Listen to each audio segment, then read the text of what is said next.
Hi guys, I'm back. Today I'm going to read Genesis 37 to 45, Proverbs 23, and Psalm 59. Let's just start. Jacob lived in the land of his father C.Jun, and then came into the generations of Jacob. Joseph, being 17 years old, was pasturing the flock with his brothers.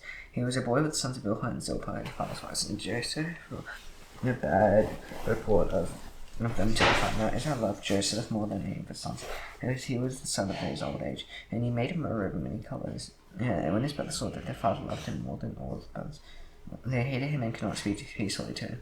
And Jacob had a dream. When he told it to his brothers, they hated him even more. He said to them, "Hear this dream that I have dreamed. Behold, we were binding sheaves in the field, and behold, my sheaf arose and stood upright, and behold, your sheaves gathered around it, and bowed down to my sheaf." His brother said to him, "Are you indeed to reign over us, or are you indeed to rule over us?" So they hated him even more for his dream than for his words. And he dreamed another dream, and then told it to his brothers, and said, "Behold, I have dreamed another dream. Behold, the sun, the moon, and the 11 stars were bowing down to me." And he told it to his father and to his brothers. His father agreed, and said to him, "It was this dream that you have dreamed. Shall I and your mother and your brothers indeed come to bow ourselves to the ground before you?" And his brothers were just as dream, but his father kept saying in life. And his brothers went to pasture their father's flock near Shechem. And Israel said to Joseph, "Are not your brothers pasturing the flock near Shechem? Come, I'll send you to them." And he said to him, "Here I am." And he said to him, "Go now, see if it is well with your brothers, with your flock, and then bring me word." So he sent from the valley Hebron, and he came to Shechem, and the men found him wandering in the field. And the man asked him, "What are you seeking?" "I am seeking my brothers." He said, "Tell me, please, where they are pasturing the flock." And the man said, "They have gone away, for I heard them say, 'Let's go to Dothan.'" And Joseph went after his brothers and found them at Dothan. He saw them from afar, and before he came near to them, they conspired against us to kill him. And he said to one another, "Here comes the stream, come now, let us come and throw him into one of the pits. Anybody will say that this animal has devoured him, else he will come to the stream." And when Reuben heard it, he rescued him out of their hands. "And let us not take this life." And Reuben said to them, "Shed no blood, throw him into this pit here among us. They do not lay a hand on him, that you may rescue him out of their hand to restore him to his father." And when Joseph came to the village, they struck him on his right. The river of many colors that he wanted. They took him and threw him into a pit. The pit was empty, there was no water in it. They sat down to eat, and looking up they saw a caravan of Ishmaelites coming from Gilead, with the camels bearing gum, balm, and myrrh, on their way to carry it down to Egypt. And Judah said to his brothers, "What profit is it if we kill our brother and conceal his blood? Come, let's sell him to the Ishmaelites, and let him be upon him. He is our brother, our own flesh." And his brothers listened to him. And immediately traders passed by, and they drew Joseph out and lifted him out of the pit. And they sold him to Ishmaelites for 20 shekels of silver. They took Joseph to Egypt, and Reuben returned to the pit. And they saw that Joseph was not in the pit. He tore his clothes and returned to his brothers and said, "The boy is gone, and why? Where shall I go?" And they took Joseph's robe and thought of go and dipped the robe in the blood. And he set the robe in many colors and brought it to their father and said, "This is what you found. Please identify whether it is your son's robe or not." And he identified it and said, "It is my son's robe." And fierce animals devoured him. Joseph was without doubt torn into pieces. And Judah tore his garments, put sackcloth into his life. And the man for a son made it. So the sons of Israel urged to comfort him. He refused to be comforted and said, "No, shall go down to Sheol, my son. No, shall not, my son Mani." And as his father wept for him. Meanwhile, the Midianites had sold him in Egypt to Potiphar, an officer of the captain of the guard. It happened at the time that Judah went down from his brothers and turned aside to a servant Adonai. His name was Hira. There Judah saw the daughter of a certain king, whose name was Shua. He took her and went into her, and she conceived and bore a son. And she called his name she conceived again and bore a son, and she called his name Ed. And yet again she bore a son, and she called his name Shalom. And Judah was in Chesed when she bore him, and Judah took a wife as forceful. And her name was Tamar, but Judah's firstborn was wicked inside the Lord, and the Lord put him to death. And Judah said to Onan, "Go into your brother's wife and perform the duty of a brother-in-law to her. Raise an offspring for your brother." But Onan knew that the offspring would not be his. So whenever he went into his brother's wife, he would wear still semen on the ground, so as not to give offspring to his brother. All he did was wicked inside the Lord. And he put him to death. I said, then Judah said to Tamar's daughter, "Remain not widowed in your father's house, so shall my son grow up," for he feared that he would die like his brother. So Tamar went and remained in her father's house. And he caused Tamar, the wife of Judah, Shua's daughter, to die. When Judah was comforted, he went up to Timnah to his sheep shearers. He and his friend Hira the Adonai. When Tamar was told, "Your father-in-law is going to Timnah to shear his sheep," she took off her widow's garments, covered herself with a veil, wrapping herself up, and saw the entrance to Shevet, which is on the road to Timnah. But she saw that Shelah was grown up, and she had not been given to him in marriage. When Judah saw her, she thought she was a prostitute. She had covered her face. He turned her at the right side and said, "Come, let me come to you." He did not know that she was his daughter-in-law. She said, "What are you giving me? You may come into me." "Yes, I'll send you a young goat from the flock." And she said, "If you give me a pledge until you send me," he said, "What pledge shall I give you?" She replied, "Your signet and your cord and your staff is in your hand." So he gave them to her and went into her, and she conceived her, and she arose and went away. And taking off her veil, she put on the garments of her wear her. And Judah sent the young goat back to his friend the Adonai to take back the pledge from the woman. He did not find it, and he asked him in the place, "Where is the cult prostitute at Nahum at the roadside?" He said, "No coal prostitute has been here." So he returned to Jun and said, "I have not found her." The man at the place said, "No coal prostitute has been here." Jun replied, "Let her keep the things of her as her. We shall be laughing. You see, I sent this young girl and you did not find her." After 3 months later, Jun was told Chinese daughter-in-law has been made more. Moreover, she is pregnant by immorality, and Jun said, "Bring her out and let her be burned." As she was being brought out, she sent word to her father-in-law, "By the man to whom these belong, I am pregnant." And she said, "Please identify who these are, the sin and the corn and stuff." And Judah identified them and said, "She is more righteous than I, since I did not give her to my son Shal." And she did not know her again. And the time of her labor came, there were twins in a room, and she was in labor. One put out her hand, the midwife took and tied a scarlet thread on his hand, saying, "This one came out first." And he drew back his hand, and behold, his brother came out. And she said, "What a breach you have made for yourself." Therefore his name was called Paris. After his brother came out with the scarlet thread on his hand, and his name was called Sarah. And Joseph had been brought down to Egypt, and Potiphar, an officer of Pharaoh, the captain of the guard, an Egyptian, had brought him from the Ishmaelites, who had brought him down to Egypt. And the Lord was with Joseph, and he became a successful man. He lived the house of his Egyptian master. His master saw that the Lord was with him, and the Lord caused what he did to succeed in his hands. So Joseph found favor in his sight and turned with him. They made him overseer of his house and put him in charge of all that he had. From the time they made him overseer of his house and all that he had, the Lord blessed the Egyptian's house for Joseph to say, "The blessing of all, and that the blessing of the Lord was on all that he had. In house and field, so he left all that he had in Joseph's charge. And then he had no concern about anything but the figure. And Joseph was handsome and full in appearance. After a time his masters were aware, he cast our eyes on Joseph and said, "Let him lie with me." But he refused and said to his master's wife, "Because of me, my master has no concern about anything in our house. He has put everything he has in my charge. He is not greater in this house than I am, nor has he kept back anything from me, except to you, because you his wife. How then can I do this great wickedness and sin against God?" And she spake to Joseph day after day, and it was to order to lie beside her or be with her. But one day when he went to the house to do his work, another man of the house was there in the house. She called him by his garment, saying, "Lie with him." And he left his garment in her hand and fled and got out of the house. As soon as she saw that he had left his garment in her hand and fled out of the house, she called to him in her house and said to him, "He is brought among us, a Hebrew son of his. He came to lie with me, and I cried out with a loud voice. As soon as he heard that, I lifted up my voice and cried out. He left his garment beside me and fled and got out of the house, and she laid his garment by her until his master came over, and she had told him the same story, saying, "The Hebrew son whom you brought among us came in to laugh at me." As soon as I lifted up my voice and cried, he left his garment beside me and fled out of the house. As soon as his master heard the words, his wife spoke to him, "This is the way he said unto me." His anger was kindled, and Joseph's master took him and put him into his prison. The place of the king's prisoners were confined, he was there in prison. And the Lord was Joseph, and showed him step his love, and he gave him favor in the sight of the keeper of the prison. And the keeper of the prison put Joseph in charge of all the prisoners who were in the prison. And whatever was done there, he was the one who did it. And the keeper of the prison paid no attention to anything that was in Joseph's charge. As the Lord was with him, whatever he did, the Lord made him succeed. Sometime after this cupbearer, the king of Egypt, his baker, committed an offense against the Lord, the king of Egypt. And Pharaoh was angry with his two officers, the chief cupbearer and the chief baker. He put them in custody in the house of the captain of the guard, in the prison where Joseph was confined. The captain of the guard appointed Joseph to be with them, and he attended them. They continued for some time in custody, and one time they both dreamed, the cupbearer and the baker, the king of Egypt. And they were confined in the prison, each to his own dream. And each dreamed with his own interpretation, and Joseph came to them in the morning, and saw that they were troubled, so they asked Pharaoh's officers who were with him in custody, and his master said, "Why are your faces downcast today?" They said to him, "We have had dreams, and there is no one to interpret them." And Joseph said to him, "Do not interpretations belong to God? Please tell them to me." So the chief cupbearer told his dream to Joseph and said to him, "In my dream there was a vine before me, and on the vine there were 3 branches. And as soon as it budded, its blossoms shot forth, and the clusters ripened into grapes. Pharaoh's cup was in my hand. I took the grapes and pressed them into Pharaoh's cup, and placed the cup in Pharaoh's hand." And Joseph said to him, "This is his interpretation. The 3 branches are 3 days. In 3 days Pharaoh will lift up your head and restore you to your office. You shall place Pharaoh's cup in his hand as formerly. When you use cupbearer, only remember me when it is well with you. At least do me the kindness to mention me to Pharaoh, and so get me out of this house, for I was indeed stolen out of the land of the Hebrews. He knows I have done nothing that they should put me into the pit." When the chief baker saw that the interpretation was favourable, he said to Joseph, "I also had a dream. There were 3 cake baskets on my head, and in the uppermost basket there were all sorts of baked food for Pharaoh. The birds were eating out of the basket over my head." And Joseph answered and said, "This is the interpretation. The 3 baskets for 3 days. In 3 days Pharaoh will lift up their head from you, and hang you on a tree, and the birds will eat the flesh from you. On the 3rd day, which is Pharaoh's birthday, he made a feast for all his servants, lift up the head of the chief cupbearer and the head of the chief baker among his servants. And he restored the chief cupbearer to his position, and placed the cup in Pharaoh's hand. And he hanged the chief baker, as Joseph interpreted to them. Yet the chief cupbearer did not remember Joseph, but forgot him. After 2 whole years, Pharaoh dreamed that he was standing by the Nile. And behold, there came up out of the Nile 7 cows, attractive and plump. And they fed in the reed grass, and behold, 7 of the cows, ugly and thin, came up out of the Nile after. They stood by the other cows on the bank of the Nile, and the ugly, thin cows ate the 7 attractive, plump cows.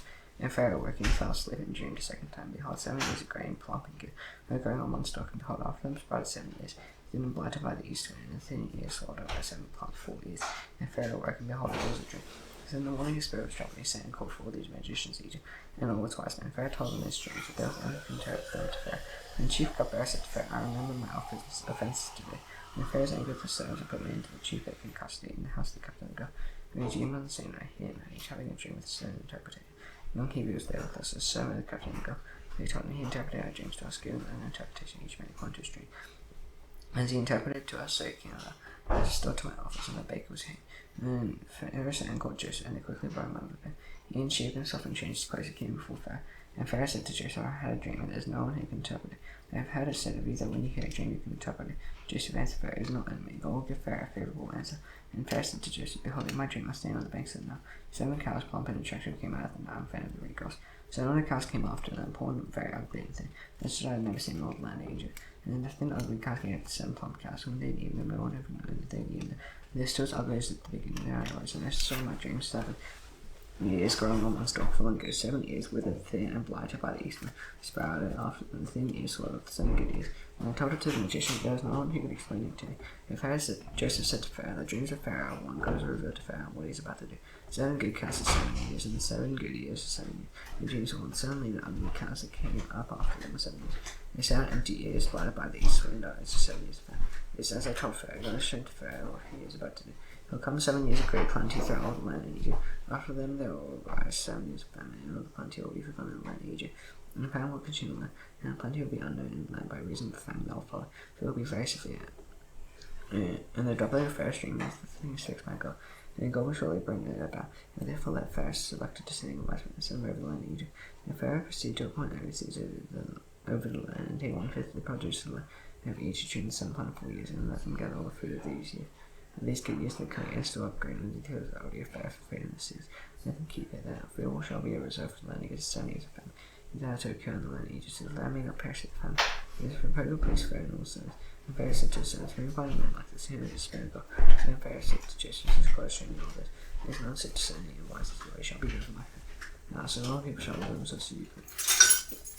When the angel gods of Pharaoh brought the Jun family, and Pharaoh said to Joseph, see, I see you over all the land of Egypt. And Pharaoh took the signet ring from his hand, and put on Joseph's hand, clothed with garments upon him, and put a gold chain around his neck. And then they made him ride in the second chair, and they called out before him, bowed the knee. And thus he set him over all the land of Egypt. Moreover, Pharaoh said to Joseph, I have Pharaoh, without your consent, no one shall lift up a hand before him all the land of Egypt. And Pharaoh called Joseph's name Zaphenath Paneah. And he gave him in marriage Asenath, the daughter of Potiphar, priest of On. And Joseph went out over the land of Egypt. Joseph was 30 years old, and he entered the service of Pharaoh, the king of Egypt. And Joseph went out from the presence of Pharaoh, and went through all the land of Egypt. During the 7 plentiful years, the earth produced abundantly. And he gathered up all the fruit of these 7 years, which occurred in the land of Egypt, and put the fruit in the seas. He wouldn't ever see the fruit from the fields of grain, and Joseph stored up grain in great abundance, and the sand in the sea, until he ceased to measure it, for it could not be measured. And of the year famine came 2 sons of one, Joseph, Asenath, the daughter of Potiphar, priest of On, bore them to him. Joseph called the name of the firstborn man, and said, for, he said, God has made me forget all my hardship and for others' house. And then in the second he called Ephraim, for God has made me fruitful in the land of my affliction. And 7 years of plenty that occurred in the land of Egypt came to an end. And 7 years of famine began to come, as Joseph had said, there was famine in all the land. In all the land of Egypt there was bread, and in all the land of Egypt was famished. The people cried to Pharaoh for bread. Pharaoh said to all the Egyptians, go to Joseph, what he says do you do. When the famine had spread over all the land, Joseph overthrew all the storehouses and called to the Egyptians. When the famine was severe in the land of Egypt, moreover, all the earth came to Egypt and to Joseph to buy grain. And the famine was severe over all the earth. And Jacob had learned that there was grain for sale in Egypt. He said to his sons, why do you look at one another? And he said, behold, I have heard that there was grain for sale in Egypt. Go down by grain for us, that we may live and not die. So 10 of Joseph's brothers went down to buy grain in Egypt. And Jacob did not send Benjamin, Joseph's brother, with his brothers. And they feared that harm might happen to him. And the sons of Israel came to buy one of the others who came, for the famine was in the land of Canaan. And Joseph was governor over the land. He was the one who sold all the people of the land. And Joseph's brothers came and bowed themselves before him, with their faces to the ground. Joseph saw his brothers and recognized them. He treated them like strangers, spoke roughly to him. Where do you come from? He said, they said from the land of Canaan to buy food. And Joseph recognized his brothers, but they did not recognize him. And Joseph remembered the dreams he had dreamed of them. He said to them, you are spies, you have come to see their nakedness story.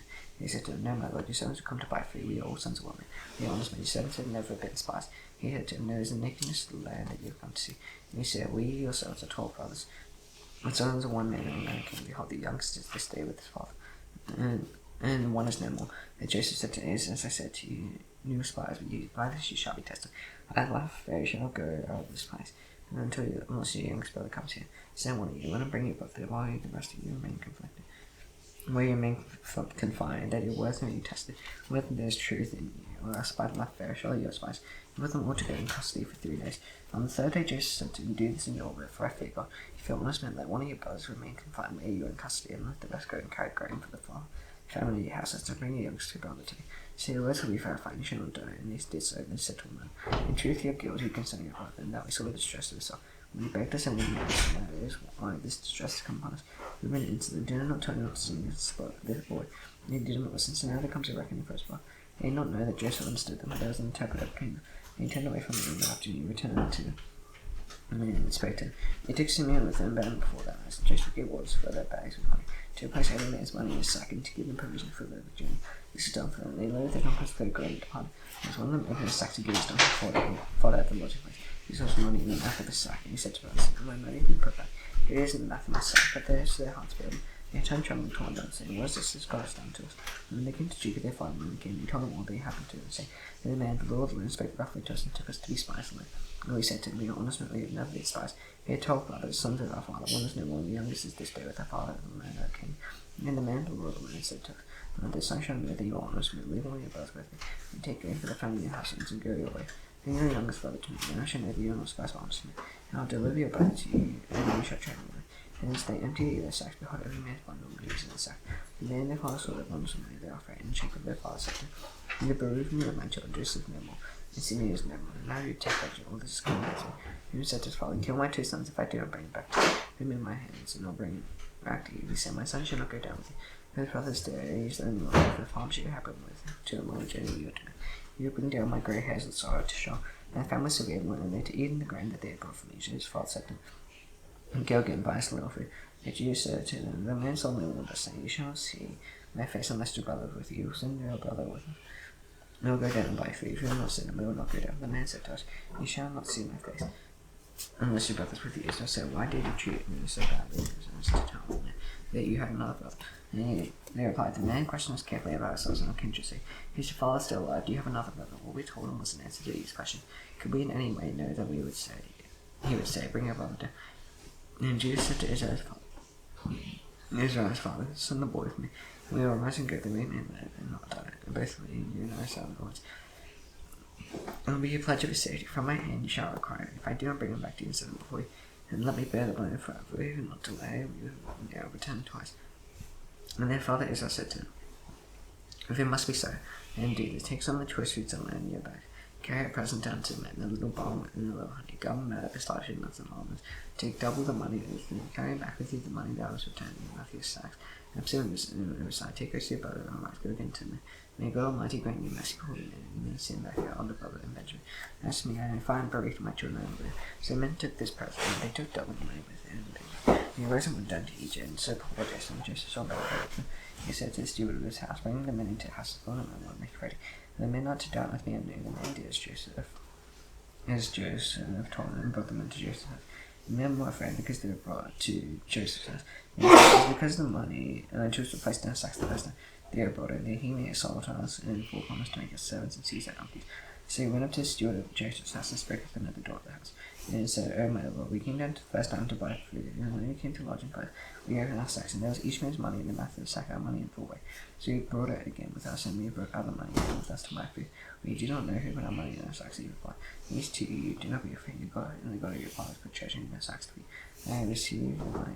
And he brought Simeon out to, and the man brought the money to Joseph's house and gave him away. They brought the food. When he had given the donkeys for it, they prepared a present for Joseph and Anthony. They heard that they should eat bread. And then Joseph came home, and they brought into the house to him the present. And they had with him and bowed down to the ground. He inquired about their welfare, and said, is your father alive? The old man of whom he spoke, is he still alive? He said, your servant our father's well, he is still alive. And they bowed their heads, prostrated themselves. He lifted up their eyes and saw his brother Benjamin, his mother's son, and said, is this your youngest brother, with whom you spoke to me? God be gracious to you, my son. And Joseph heard out.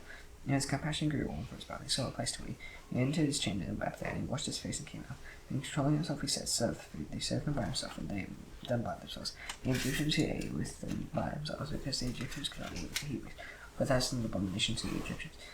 And they sacked for them. The firstborn according to his birthright, and the youngest according to his youth. And the men looked at one another, and portions were taken down from Joseph too. The Benjamin's portion was 5 tons, and it was only a third. as much as any of those. And they drank and were merry with him. They commanded the steward of the house. And the men sacked with food as much as they can carry, and put each man's money in the mouth of his sack. And put my cup, the silver cup, in the mouth of the sack of the youngest, with the money for the grain. He did as Joseph told him. And as his morning was light, the men were sent away with the donkeys. They had gone only a short distance from the city. And Joseph said to his steward, "Up, follow after them, and when you overtake them, say to them, Why have you repaid evil for good? Not from this that my Lord James. By this day he practices divination. You have done evil in others." And he overtook them, he spoke to them these words, and he said to them, "Why does my Lord speak such words as these? Far be it from your servants to do such a thing. Behold, the money we found in the mouths of our sacks we brought back to you. And I'm king. How then could we steal silver or gold from the Lord's house? And whichever his sons was found with a shutter, and when yours will be my Lord's." As he said, "Let be say he was found with it shall be my servant. But as to you shall be innocent." And he turned quickly out of the sack to again. And he turned open his sack, and he said, beginning with the elders and ending with the youngest. And a cup was found in Benjamin's sack. Then they tore their clothes, and each man loaded his donkey, and they returned to the sea. And Judah and his brothers came to Joseph's house. He was still there. And they fell upon him to go. And Joseph said to them, "What deeds the sea have done? Do you not know that men like me can indeed practice divination?" And Judah said, "What shall we say to my Lord? And what shall I speak, or how can we clear ourselves? God has found out the guilt of your sons. Behold, we are my Lord's sons. Both we and he are similar, and who I and the cup has been found." And he said, "Far be it from me that I should do so. Only the men whose hand the cup was found should be my servant. And as to you, go up in peace to your father." And Judas turned up to him and said, "O Lord, please let your son speak a word in my Lord's ear. Not your anger burn against your servant, so you are like Pharaoh himself." And the Lord, my Lord, asked the servant, saying, "Have you a father or a brother?" And he said to my Lord, "We have a father, an old man, and a young brother, the child of his old age. His brother's dead, he alone is left his mother children, and his father loves him. He said to his sons, Bring him back to me, that I may set all my eyes on him." He said to my Lord, "The boy cannot leave his father. If he should leave his father would die."